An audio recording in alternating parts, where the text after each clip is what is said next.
Welcome to BCTV's Bothell Beat, a show about what's happening around the community of Bothell. I'm Joy Johnston, your host, and I'm here today at Country Village, one of Bothell's iconic landmarks, full of unique shops and restaurants. In this edition of Bothell Beat, we'll be getting some tips from Bothell Cool, we'll be learning about how to get more involved in your city, and we'll visit the historical Chase House.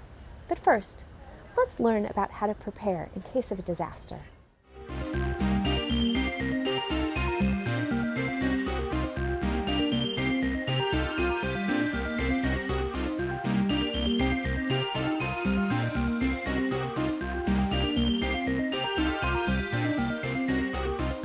Hi, my name is Kirsten Clemens, public educator with the City of Bothell Fire and EMS. Being prepared is our only weapon against a disaster. Today I'd like to share with you a few simple steps through the Make It Through campaign that will help you and your family be better prepared in a large emergency. Step 1, make a plan. Discuss your family's needs and be sure to include people, pets, and property in your plan. It's very important to practice often. Step 2, build a kit. It's important to be able to sustain yourself and your family for 7 to 10 days with food and water and other essential items. Include non-perishable food items in your kit.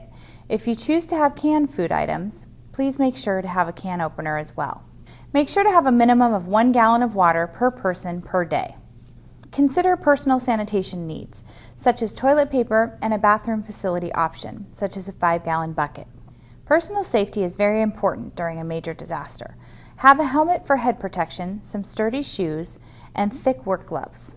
Other essential items include a first aid kit, cash in small denominations, personal comfort items such as a toothbrush and hairbrush, and any medications that you and your family take on a regular basis. Make sure to have a flashlight and batteries in your kit for the flashlight or a hand crank option. Also, don't forget your other loved ones in your family, your pets. Make sure to have enough food and water for your pets to sustain them for 7 to 10 days. If you have a small child in your family, don't forget to think about things like infant formula and diapers. Step 3, help each other. Get to know your neighbors and pool your resources together. Consider taking a CPR and first aid class or a community emergency response team training course, which is an all-around disaster preparedness 7-week course offered by local fire departments. City of Bothell Fire and EMS wants you to make preparedness a priority. Sit down with your family today to create a plan. For more information, please visit the city's website at www.ci.bothell.wa.us or visit the Make It Through campaign at makeitthrough.org. Thank you to Kirsten Clemens and Bothell Fire and EMS for that valuable information. Next, we're going to take a look at the Bothell Cool website and learn some tips for being more sustainable.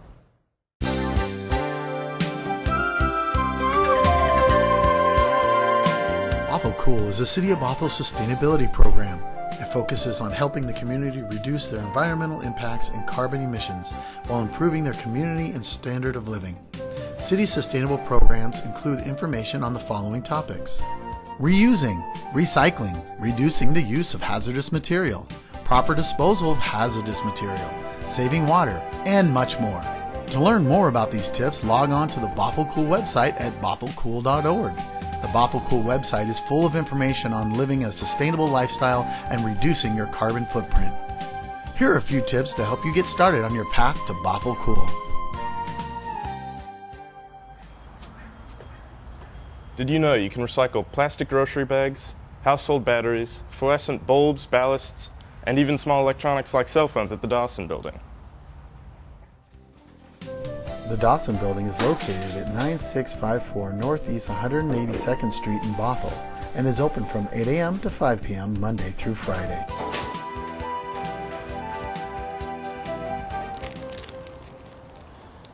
I'm always looking for new ways to pack lunches for these two. BothellCool.org has some great tips online on how to pack sustainable lunches.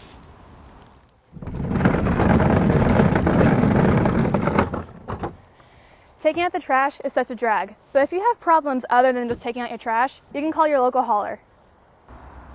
We love Bothell Parks, and it can recycle. Gotta remember, caps aren't recyclable. Would you like your own food scrap pail? You can order one on bothellcool.org. When washing your car on paved surfaces, please be sure to keep all wash water from entering our storm drains. Wash water contains harmful materials like grease, solvents, heavy metals, oils, soaps, and other pollutants which harm us, our families, and our environment. Instead, please try one of the following options. Use a commercial car wash. Car washers discharge their water to sewer for treatment. Divert your wash water to grass or gravel surface and allow it to infiltrate into your soil. Try waterless car wash products. For those who regularly clean their vehicles and are worried about commercial car washes scratching their paint, waterless products are often an effective alternative that leave a lasting shine and can repel dirt. Remember to always pick up your pet's waste and dispose of it properly. When pet waste is improperly disposed of, it can be picked up by stormwater runoff and washed into storm drains or nearby water bodies. Since storm drains do not always connect to treatment facilities, untreated animal feces often end up in lakes and streams, causing significant water pollution. For more tips and information on how to keep Bothell cool, log on to bothellcool.org. Sometimes getting involved in a city can feel like a mystery. How do you get information? How do you have a voice? And where can you volunteer? In this next segment, we'll get some answers to those questions.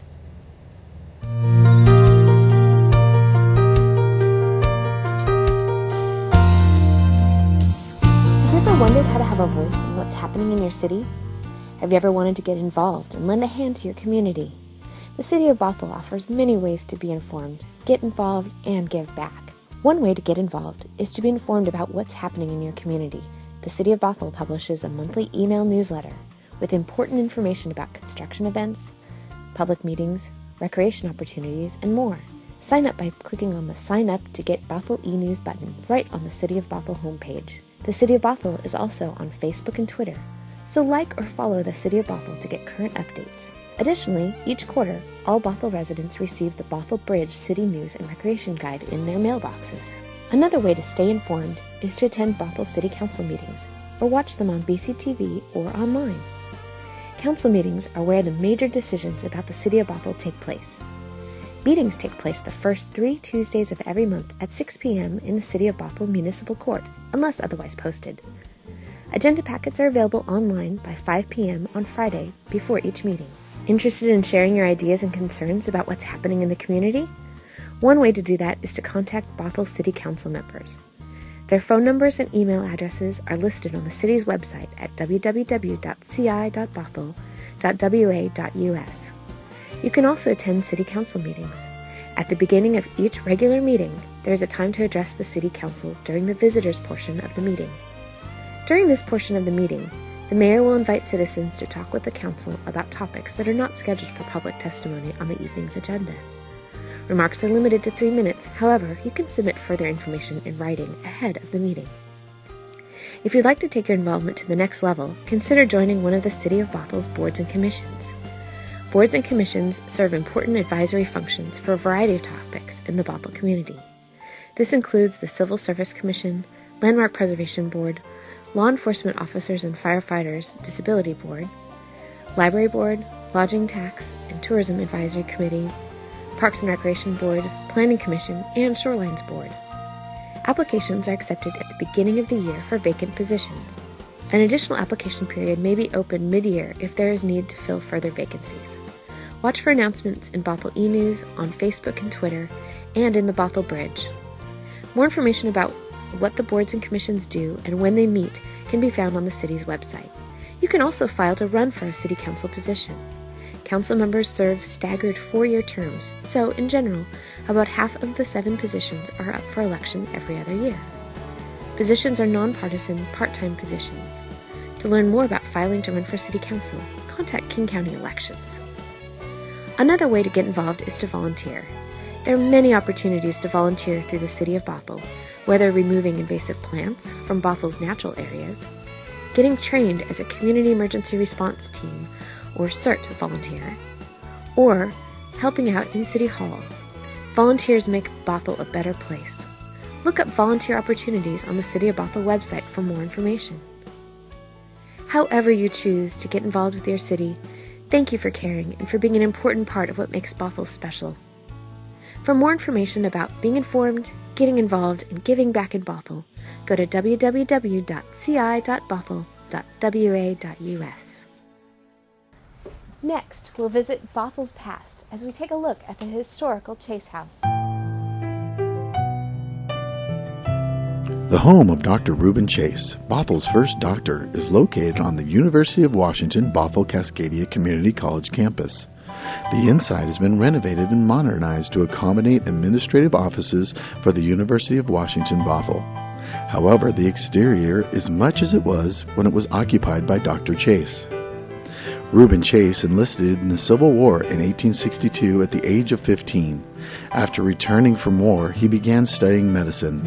He paid for his education by selling remedies and flavoring extracts from a peddler's wagon, as well as doing a little amateur healing on the side. In 1877, it became law for doctors to attend medical school, so he enrolled in the Eclectic Medical College at Cincinnati. Dr. Chase and his family arrived in Bothell in 1889. He contracted malaria during the war in the southern swamps, and he decided to relocate to the Pacific Northwest because of its more favorable climate. When he arrived in Washington, he contacted the Medical Association and was told that Bothell had more than 40 cases of typhoid fever and no physician to combat it. Dr. Chase accepted the challenge and was able to save all but one of the patients. Dr. Chase erected a 2-story building in Bothell's Stringtown that served as a hospital and an office. Later, he opened a drugstore in town. He was the only doctor between Bothell and Edmonds and often made house calls on horseback.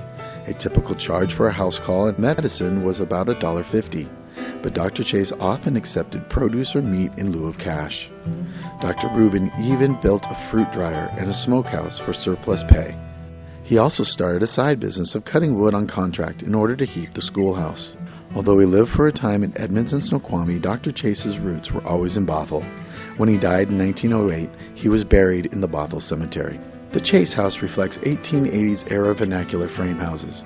It has side gable or gable front and a wing forms and is built to a T or an L plan.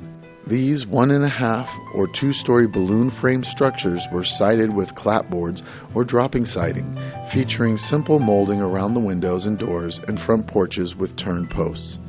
The Chase House was placed on the National Register of Historic Places and Washington State Heritage Registry in 1990. It can be visited near SR 522 campus entrance of the University of Washington Bothell-Cascadia Community College campus, just off the Southern Campusway. For additional information about Bothell history and designated landmarks, please visit the City of Bothell's website at www.ci.bothell.wa.us and search for landmarks, or call 425-486-8152. Thank you to the Landmark Preservation Board, the Bothell Historical Museum, and the University of Washington Bothell for their help on that great segment on the Chase House. For more information on the Chase House, or any of the topics covered in today's show, please visit the city's website. And for your holiday shopping or anytime, come visit Country Village. For Bothell Beat, I'm Joy Johnston. See you next time.